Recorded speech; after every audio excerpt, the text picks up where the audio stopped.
Hello बच्चों, चलिए प्रश्न को देखते हैं। 30 सेमी लंबी छड़ AB को दो लंब अक्षों पर इस प्रकार फिसलती है कि छड़ का एक सिरा एक अक्ष पर और दूसरा सिरा दूसरे अक्ष पर रहता है। छड़ के बिंदु C का बिंदुपथ ज्ञात कीजिए यदि AC अनुपात BC जो है वह 2:1 है। तो यहाँ से देखिए, हमारे पास क्या है, 30 सेमी लंबी छड़ ए बी दो लंब अक्षों पर इस प्रकार से फिसलती है। देखिए, दो लंब अक्षों पर फिसलती है। छड़ का एक सिरा एक अक्ष पर तथा दूसरा सिरा दूसरी अक्ष पर रहता है। तो सी बिंदु ज्ञात करना है हमको, जब ए सी अनुपात बी सी जो है वह हमारे पास 2:1 है। तो सबसे पहले हमने मुख्य अवधारणा देखी। तो मुख्य अवधारणा के अनुसार हम बोल सकते हैं, यहाँ से देखिए, मुख्य अवधारणा के अनुसार हम बोल सकते हैं कि जो दीर्घवृत्त होता है, दीर्घवृत्त जो होता है उसका समीकरण जो है वह क्या होता है, x की घात 2 बटा a की घात 2 प्लस y की घात 2 बटा b की घात 2 बराबर 1 होता है। यहाँ पे देखिए, इसका उपयोग करेंगे हम। अब देखिए, यहाँ से हमारे पास में सबसे पहले हम चित्र बना लेते हैं इसका, ताकि हमें समझ आ जाए आराम से। तो यह एक्स एक्स मान ली हमने, ये वाई एक्स मान ली, ये दो एक्सेस हो गई।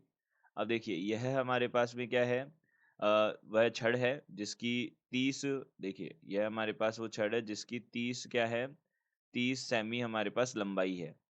इसका एक बिंदु है सी। देखिए, मान लीजिए यहाँ पे हमने वो बिंदु क्या लिया, सी लिया। यह बिंदु हमारे पास सी है, यह ए है, यह बी है। अब हमें ए सी अनुपात बी सी जो है वह 2:1 दे रखा है। तो मान लीजिए हम 30 को क्या करते हैं, 30 को हम 2:1 में विभाजित करते हैं। तो 30 यहाँ पे गुणा 2 बटा 2 प्लस 1 होगा। यह हमारे पास सूत्र होता है। देखिए किस प्रकार से, अगर मान लीजिए 30 को हमको 2:1 के भाग में बाँटना है, तो हम इसमें सबसे पहले तो जितना अनुपात है उसका योग करते हैं। तो 2 प्लस 1 3 होता है, तो 3 का भाग दिया हमने। और फिर उसके बाद में हमने क्या किया, यहाँ पे गुणा 2 कर दिया। तो यह कितना हो जाएगा, हमारे पास 20 हो जाएगा। और 30 बटा 2 प्लस 1 और गुणा यहाँ से कितना हो जाएगा, 1, इसको हमने देखा तो यह कितना हो जाएगा, 10 हो जाएगा। तो यह हमारे पास कितना आ जाएगा, 20 सेमी आ जाएगा। और यह हमारे पास में 10 सेमी आ जाएगा। तो 2:1 रह जाएगा।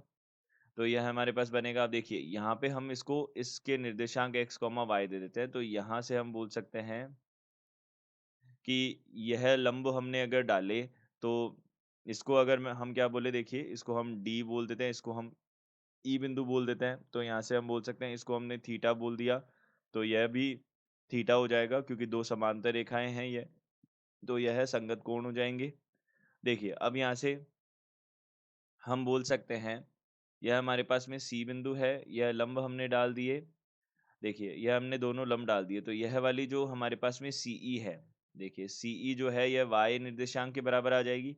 और जो हमारे पास सी डी है वह किसके बराबर आ जाएगी, एक्स निर्देशांक के बराबर आ जाएगी। तो अब देखिए, हम त्रिभुज लेते हैं। अब सबसे पहले हमने कौन सा लिया, त्रिभुज, त्रिभुज बी सी ई में, बी सी ई में हमने लिया। और हम यहाँ से क्या ले रहे हैं, देखिए एक तो हम लंब ले रहे हैं, लंब हो जाएगा सीई, जो कि किसके बराबर है, एक्स के बराबर, वाई के बराबर है। सीई हो गया वाई, और बटा में यहाँ पे हम ले रहे हैं लंब बटा कर्ण ले रहे हैं। कर्ण कितना है हमारे पास में, 10 है। तो यह किसके बराबर हो जाएगा, लंब बटा कर्ण कितना होता है, लंब बटा कर्ण हमारे पास में होता है साइन थीटा होता है। तो यहाँ से साइन थीटा बना दिया हमने। यह हो गई प्रथम समीकरण। इसी प्रकार से दूसरा जो त्रिभुज है, ए सी डी की बात करते हैं। तो त्रिभुज ए सी डी में, तो त्रिभुज ए सी डी में हमने देखा, तो यहाँ से कितना हो जाएगा, देखिए यह हो जाएगा, यह हमारे पास में सी डी जो है वह एक्स है। तो यह है सी डी बटा, देखिए यहाँ पे हमने सी डी यानी कि एक्स बटा, यहाँ से जो कर्ण है, कर्ण है हमारे पास, कर्ण कितना है, 20 है। तो यहाँ पे 20 दिया, बराबर कितना आ जाएगा, बराबर आ जाएगा हमारे कॉस थीटा आ जाएगा। तो यहाँ पे बराबर हमारे पास कितना हो जाएगा, कॉस थीटा हो जाएगा। तो यह हमारे पास बन जाएगा। यह हमारे पास में द्वितीय समीकरण हो जाएगी। तो हम क्या करते हैं, प्रथम समीकरण की घात 2 और द्वितीय समीकरण की घात 2 कर देते हैं, और फिर इनका क्या करते हैं, दोनों का योग कर देते हैं। तो यहाँ से हमने बोला x की घात 2 बटा यहाँ पे 400 हो जाएगा, प्लस अब देखिए y है हमारे पास में, तो y की घात 2 बटा यहाँ पे कितना हो जाएगा, 100 हो जाएगा, बराबर यहाँ से हम बोल सकते हैं साइन की घात 2 थीटा प्लस कॉस की घात 2 थीटा हो जाएगा। साइन की घात 2 थीटा प्लस कॉस की घात 2 थीटा हो जाएगा, जिसका मान कितना होता है, 1 होता है। ये प्रथम सर्वसमीका होती है। तो x की घात 2 बटा 400 प्लस y की घात 2 बटा 100, यह 1 के बराबर हो जाएगा। यह हमारे पास क्या बनता है, दीर्घवृत्त का समीकरण बनता है। यह दीर्घवृत्त का समीकरण है। तो बिंदु पद क्या आ गया इसका? दीर्घवृत्त आ गया। तो हम बोल सकते हैं यहाँ से दिए गए प्रश्न का उत्तर यह है। आशा करते हैं आपको समझ आया होगा। धन्यवाद।